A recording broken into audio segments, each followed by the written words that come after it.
7.5 హెచ్పికి 5 stage కుండల పంపును 30 feet పంపును 60 అడుగులో దింపుతున్నాము. అసలు 60 అడుగులో నీళ్ళు వస్తాయా రావా, ఎలా వస్తాయో మోటార్ దించిన తర్వాత చూద్దాం. ఇందులోకి 3 ఇంచుల గోదావరి పైపు దించుతున్నాము. ఇప్పుడు పంపు మోటార్ను ఫిట్ చేయాలి. అందుకు గాను పంపును పైకి ఎత్తుతున్నాము. పంపును పైకి ఎత్తిన తర్వాత మోటార్ మీద పంపును కూర్చోబెట్టాలి. పంపు మోటార్ ఫిట్ చేశాము.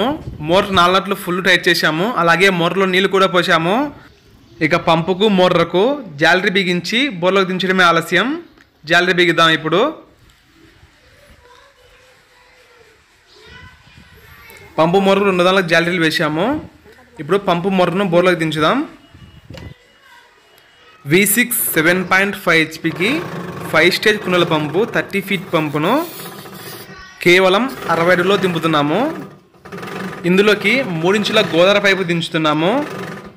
ఈ గోదావరి పైపు కాబట్టి దింపడం చాలా సింపుల్.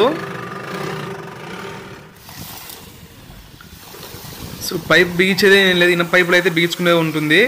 ఇది కింది మీద కొట్టే పైపు కాబట్టి సరసర దిగుకుంటూ వెళ్ళింది. అయిపోయింది, మొత్తం దించేసాము.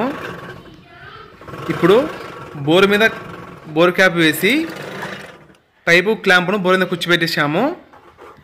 ఇప్పుడు మోటార్ ఆన్ చేసి చూద్దాం నీళ్ళు ఎంత మటుకు వస్తాయో, ఎలా వస్తాయో. నీళ్ళు చాలా బాగా వస్తున్నాయి. 3 ఇంచుల పైపు నిండా కొడుతుంది చూడండి, 3 జంపు కొడుతుంది. ఈ వీడియో మీకు నచ్చినట్లయితే లైక్ చేయండి, షేర్ చేయండి, అలాగే సబ్స్క్రైబ్ చేసుకోండి. మీ సలహాలు సందేహాలను కామెంట్ రూపంలో తెలియజేయండి. Thanks for watching.